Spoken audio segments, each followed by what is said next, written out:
Tribe. Welcome to my new show. This is the first ever episode of Cold Case Junky. I am a big fan of forensic science-based shows. And my number one favorite is Cold Case Files. So that's what we're talking about tonight. We're starting with Season 1, Episode 1. Well, actually, I don't think this is actually Episode 1. I haven't actually been able to find if this is Episode 1 or not, because this is on Netflix, and they don't say, like, Season 1, Episode 1. For some reason, it says the subtitle of the episode. And if you've ever watched Cold Case Files, you know that most of them actually cover two separate cases, usually in two different places altogether. And this one's called Baby for Sale / The Barrel.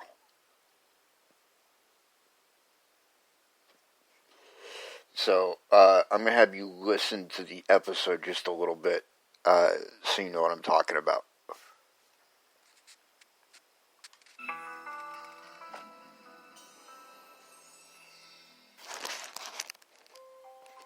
He had asked us if it was a girl, if we would take her and raise her as our.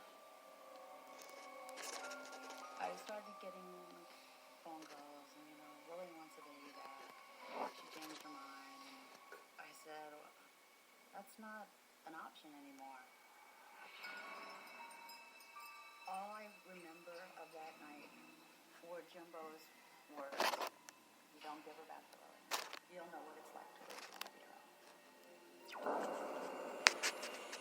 He put the baby on the phone, and I just started screaming and crying, calling Mama, Mama, Mama.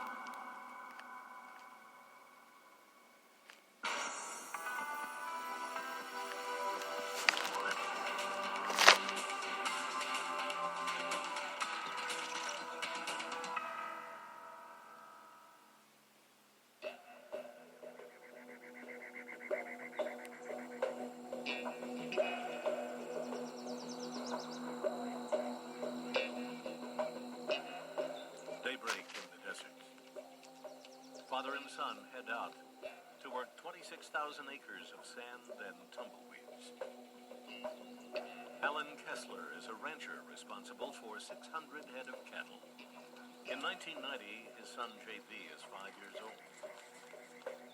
About an hour into their day, Alan Kessler's horse pulls up before a shallow ravine. The rancher looks down and notices a dark object lying among the rocks. I just assumed it was a doll.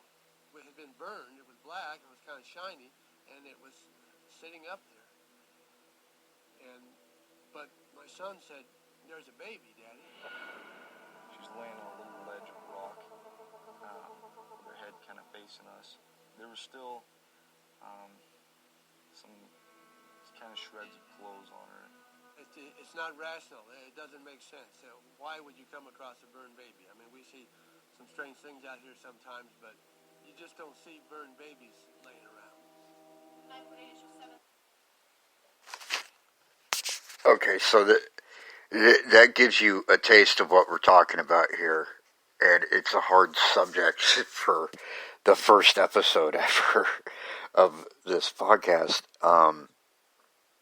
But, that's one thing we're all going to have to accept with me doing this, is that there's real monsters in the world. And basically, I'll play a little bit more here coming up.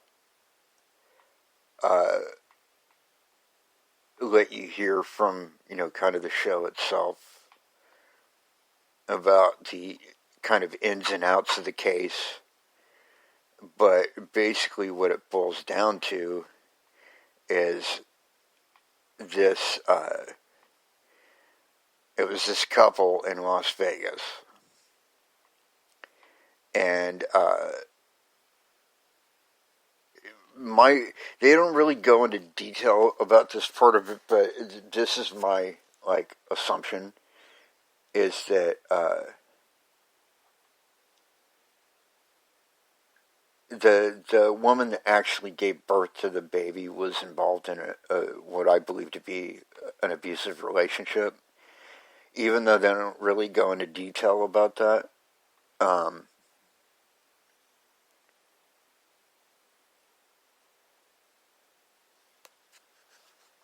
That's just how it seems to me.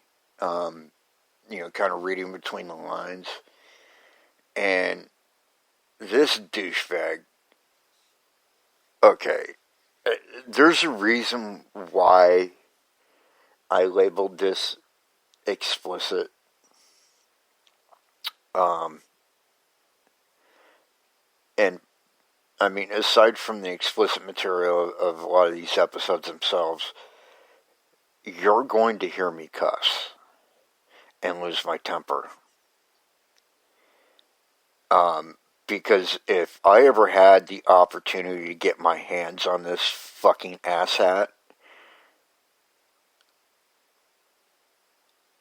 I would beat him unrecognizable.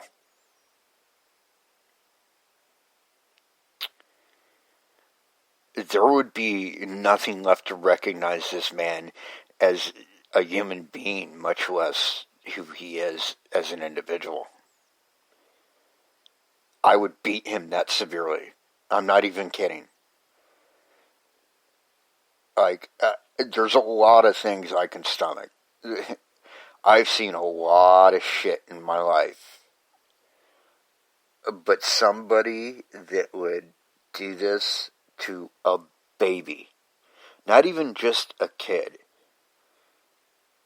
a baby.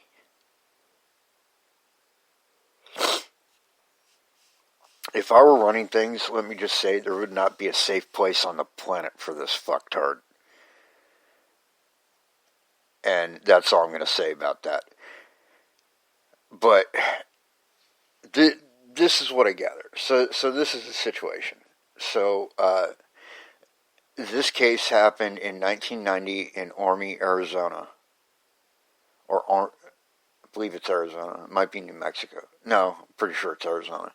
Anyways, in the desert, we'll say. And as you heard,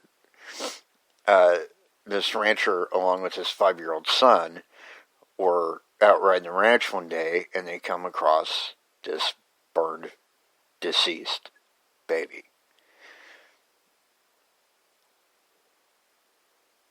Evidently what happened is, and once again, I'm just piecing this together by reading between the lines, as having seen this episode and every other episode of Cold Case Files probably like a gazillion times. Reading between the lines, it was an abusive relationship, and he is, whatever kind of psychotic personality he is, he only wanted a son. So that's where that whole, well, if it's a girl, would you be willing to take him kind of bullshit comes from.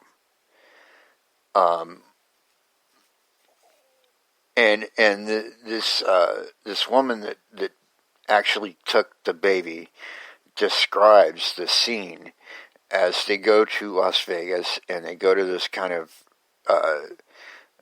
roach motel kind of place, and not great conditions, and they're living in this motel, and and they made a deal that they would take the baby, and in exchange they would help them get a place and a car. So it was kind of a financial motivation there, I guess. And then, as she describes, as you heard her, at least hopefully you heard her, I don't know how well that came across, but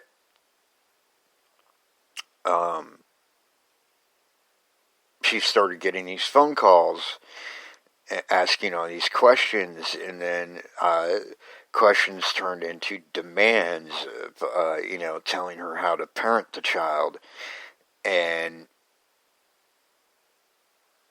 then it turned into, well, I want my baby back, kind of bullshit. And then the guy, whose name was James, would get on the phone and say, well, I can talk her out of that, but it's going to cost you some money. Kind of bullshit, trying to get more money out of them, basically. And when they didn't go for that, they showed up and took the baby. And then, not long after that, the baby turns up dead.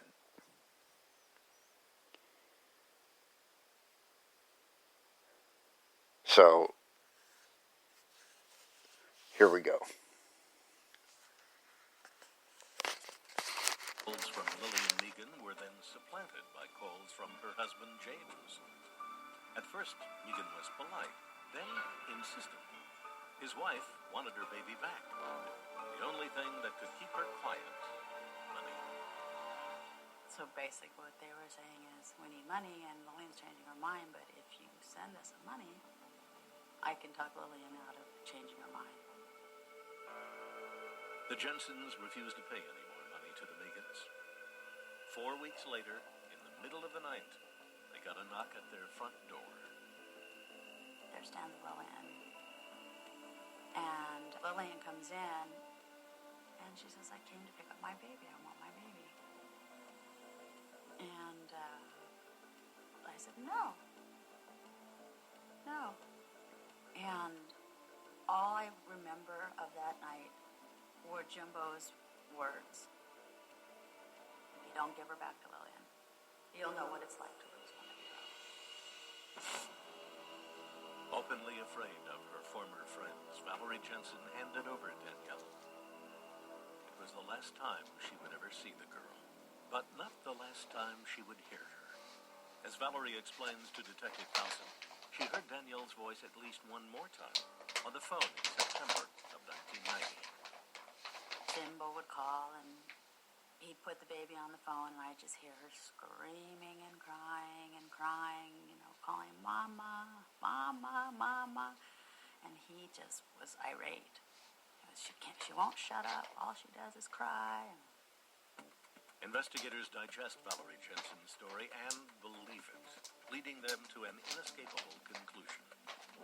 Unable to wring any more money out of the adoption scheme, and stuck with a daughter he did not want, James Megan took the short way out and killed his own child. The problem is, without a body, how do cold case detectives prove it? Their next move, pay a visit to James Megan and bring a picture of James' daughter. He virtually just recoiled from the picture. Anybody reading that body language would say, something's wrong here.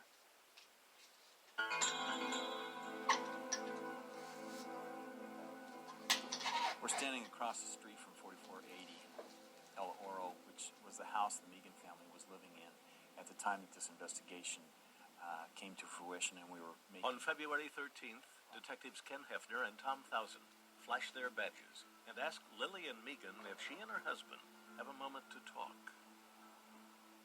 Lillian's demeanor was immediate and profound. She just began to slump, drop her shoulders, drop her head. It looked like the weight of the world had just crashed down upon her. When you walk into the Megan household, you have a full understanding that James Megan rules with an iron fist. The first thing that you see hanging on the wall between the living room and the kitchen is a very well-worn, thick leather belt that is so worn in that it hangs perfectly flat on both sides around the nail. Detectives questioned James and Lillian Megan separately about their daughter Francine, a child the Megans allegedly sold to an Orange County couple in 1989, a child investigators now believe has been murdered. Lillian tells detectives her daughter has been missing for more than 6 years, and that she was kidnapped out of a parking lot at a local casino. We leaves the baby in the car while she goes inside to cash a check, and when she comes out, the baby's gone. And when they ask her why she didn't report this to the police, she just tries to explain that she was worried about the scrutiny and never told the police. The story is completely unbelievable that she would have her child taken from her vehicle at a casino and not report to anybody. Lillian's story might be unbelievable, but it is better than no story at all, which is what James Megan offers police when asked about his daughter. He couldn't give you an answer to anything. He'd refer us back to Lillian, which would make no sense if you had a child and it was stolen out of a car and your wife was the one that had it when it happened. Certainly you'd have a conversation with her at some point where you'd know every detail about it. Investigators feel the need to shake things up. Ken Hefter pulls out a photo of Francine and throws it onto the table in front of her father. He turned sharply to his right, just was so fearful of looking back and seeing that photo. So we knew then anybody reading that body language would say, something's wrong here. Something is indeed wrong, but without a body or some idea of what might have happened to Francine Megan, cold case detectives are forced to play a waiting game. We believe that the child is dead. We believe that this has happened, that James has killed this child and done something with the body, and we're going to keep a surveillance on the house to see what's going on with James Megan and see what he does next. What James Megan does next is try to skip town. In the early morning hours of February 14th, 1996, a surveillance team tracks the Megans heading out of Las Vegas. We ended up stopping the Megans as they're about to head out of town, which I'm sure just was another situation to them that just shocked them back into reality. You're not going anywhere. You're not going to slip out in the early morning hours and drift away, and this thing's going to, just be forgotten. Detectives have enough to hold James Megan on a charge of murder, but not nearly enough to support a conviction. Cold case detectives decide to reach out to the public. And we're looking for the help of people who knew the Megans, who may have lived next door to the Megans, who may have heard what they may have said on this issue, to come forward and help us. In short order, neighbors and friends of the Megans line up to offer detectives any information that may help the case. One such person, a friend of James Megan's named Marcel Pete. According to Pete, he and Megan had a conversation that turned into a confession to murder. In some kind of car accident, his leg was messed up, and he was on medication for the pain, and the baby was crying, and next thing he knew, he grabbed it and shook it. Before he realized what happened, it was over. He didn't know what to do. He was scared. That was huge. I mean, that's kind of evidence that is very damning when your best friend comes forward. And you can tell the man took no great pleasure in telling us what he knew, but it was the truth, and he was going to get it out. And she thought that Pete's information advances the case against James Megan significantly. Cold case detectives, however, realize they still have a major hole.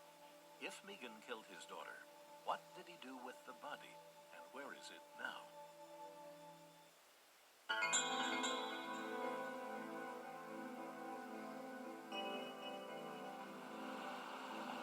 It's a typical Sunday morning for Jackie Price. The school teacher sits down with her husband, Dennis. Over coffee and breakfast, Price peruses the newspaper. On the second page of the Prescott Courier, a little story caught my eye that said that a man had been arrested and was in jail, but they couldn't find the body of his daughter that was missing. The article strikes a chord with Price, who remembers the body of a baby found burned in the Arizona desert 6 years earlier. Price shares details of the news article with her husband, Dennis, who happens to work at the Yavapai County Sheriff's Office. My wife said, that's your baby. I know that's your baby. And I kind of said, what? And she said, the baby you guys found. I'm sure that is the baby. And I said, I don't think so. What are the odds? I thought, no, you're wrong. This is really connected. I felt very, very strongly about that. Jackie pesters her husband until he agrees to put a call into Las Vegas. DNA later confirms what Jackie Price already knows, that Francine Megan is indeed baby Jane Doe, a 1-year-old child dumped in the Arizona desert and set on fire 6 years earlier. Nothing in this job shocks me anymore. Surprised, yeah, we were pleasantly surprised that the information got out. All right, so there you have it.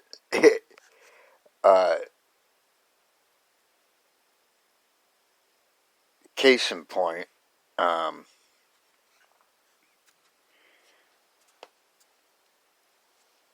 this is why people don't get away with murder. Okay? It always finds you. Always.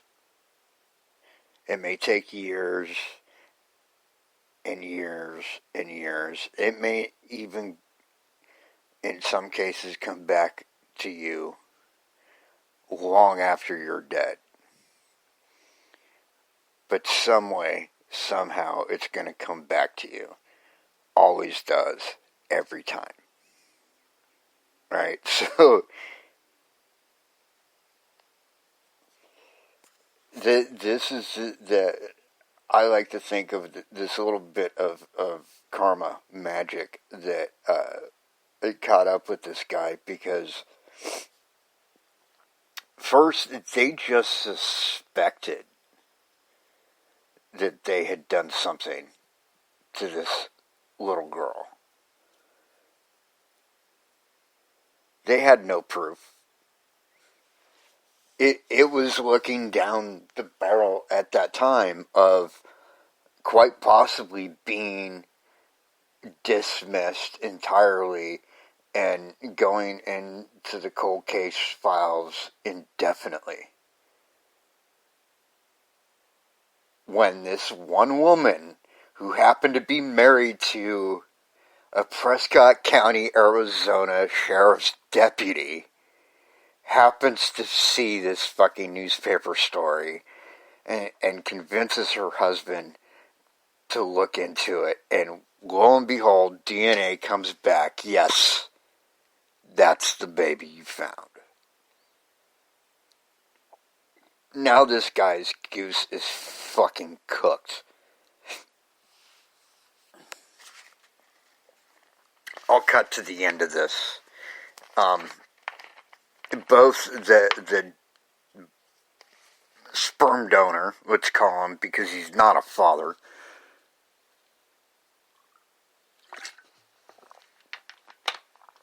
and the egg donor, because she's certainly no kind of mom, are arrested and convicted. He gets convicted of first-degree murder. And then the mom got a lesser charge. It was essentially accessory after the fact, I believe. But they're both most likely going to die in prison. If they haven't already. Who knows? I don't care. To be honest with you, I really don't. But there you have it. This is the reason why cold cases exist. Is and this is the beautiful thing about our country, by the way. Even now with our whole country being in turmoil and whatnot, one beautiful thing that doesn't seem like it's ever going to go away is this. In the United States of America, there is no statute of limitations on murder. Meaning it can be a cold case and they could still come back and convict you.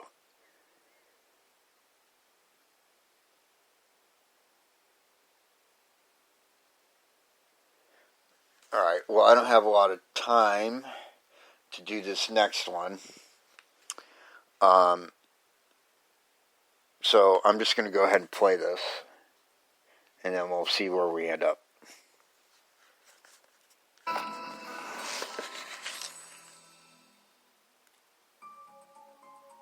was an upper middle class Long Island neighborhood where the homes were luxury homes. There's no crime. That's why everybody wants to come and live, I guess. Toward the rear, there is a 22 by 24 foot crawl space. He crawled all the way to the back of the crawl space. He saw the barrel. I saw what appeared to be a human hand and a foot.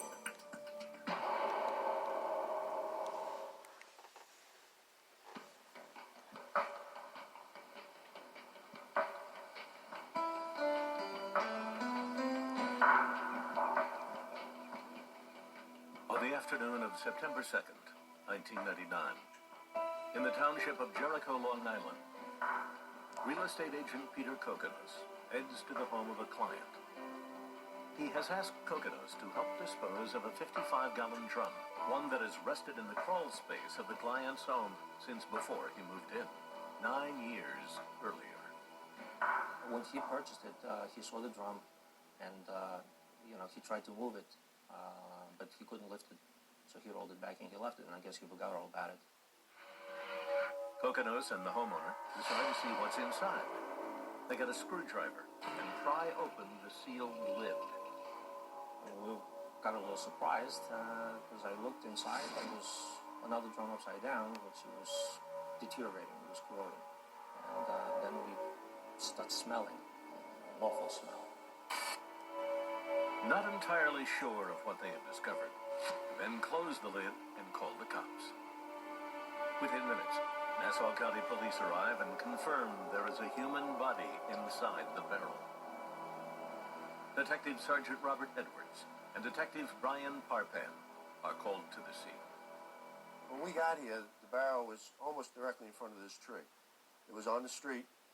It was almost directly in front of the tree where they had left it for the garbage. We sealed the drum up, called the medical examiner's office, made the notifications we had to make to move the drum into the medical examiner's office for a further inspection and autopsy.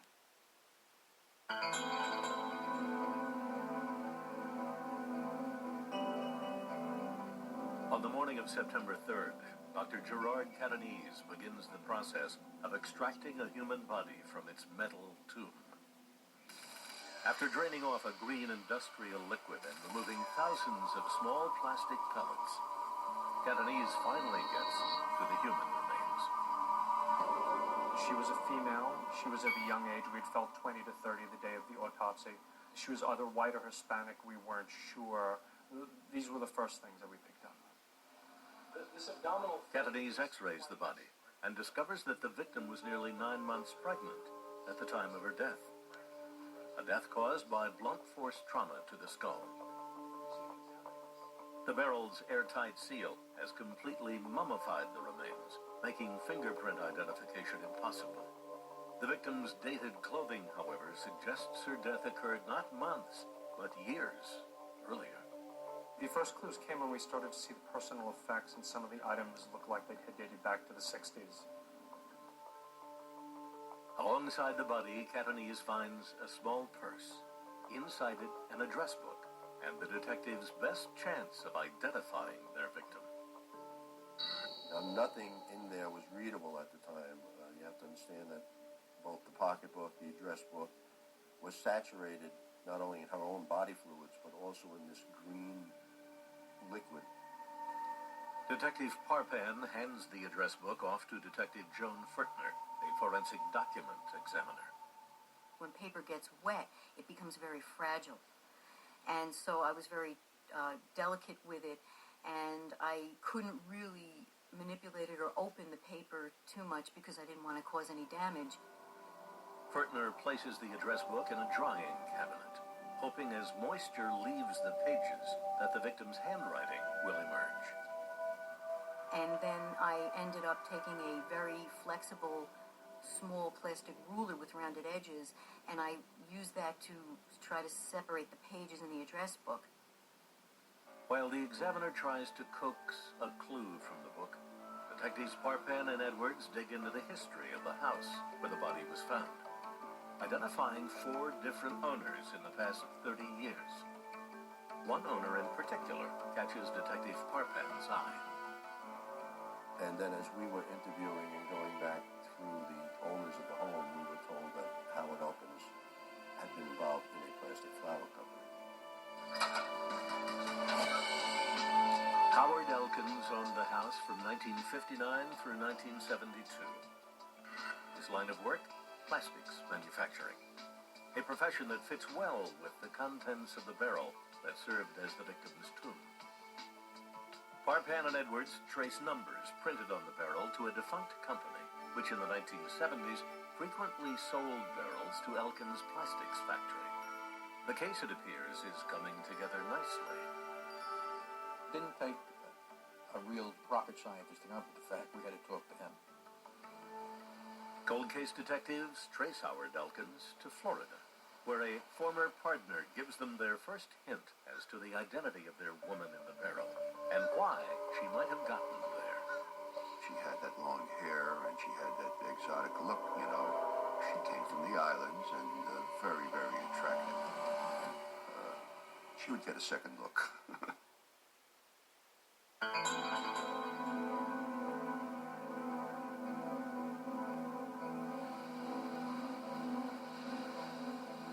80-year-old Mel Gantman spends most of his days relaxing on the beach in Florida.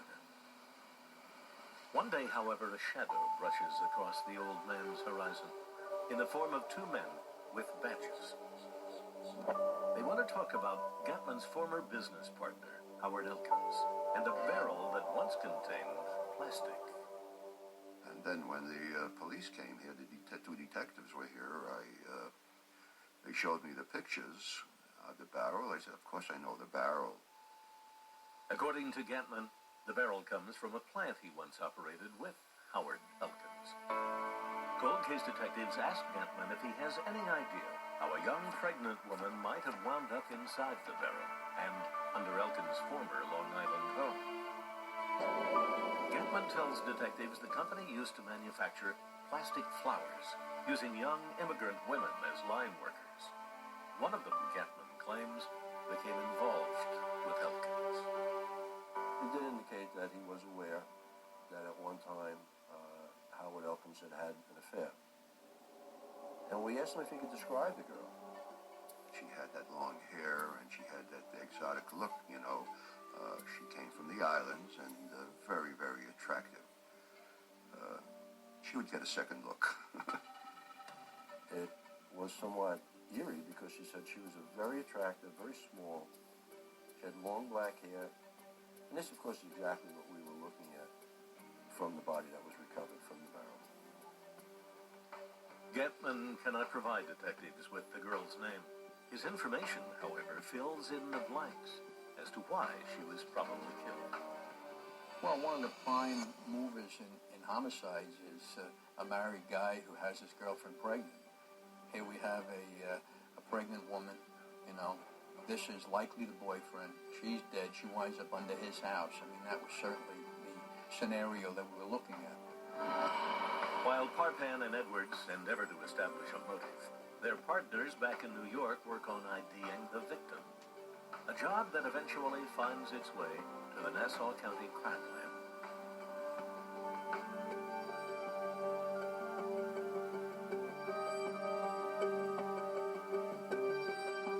Forensic document examiner Joan Furtner has taken her time drying out pages from an address book found inside the barrel with the murder victim.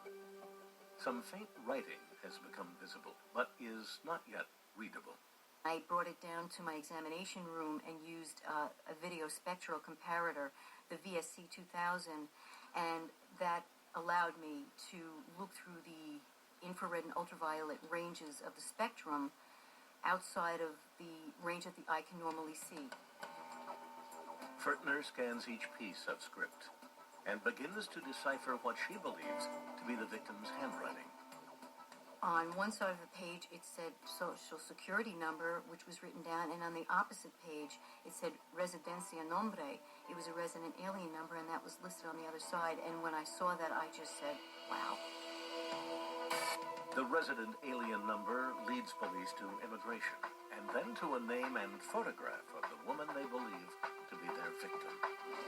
She is Reina Marroquin, 25 years old in 1966, when she immigrated to New York from El Salvador. Armed with this final piece of information, detectives decide it's time to talk to Howard Elkins about his whole commission.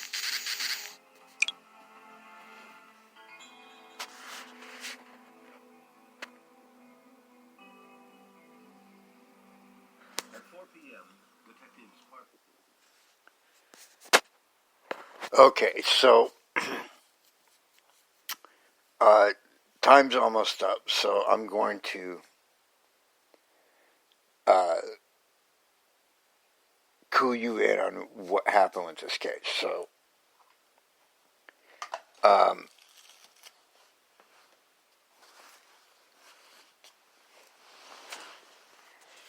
So they ID'd the woman as a Venezuelan national who was impregnated by Elkins. He freaked out because he was having an affair. He was a married man, and killed her. He's actually, if I remember right, he strangled her and then put her in the barrel. And then I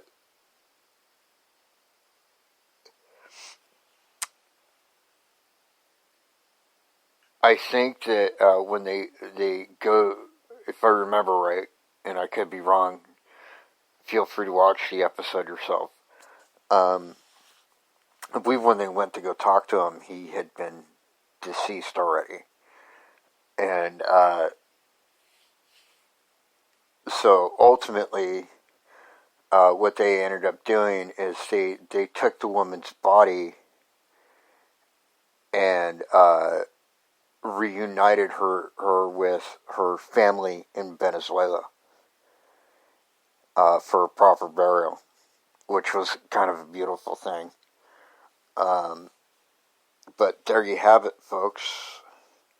That's about all the time I got. So until next time, I pack my tribe. Peace out.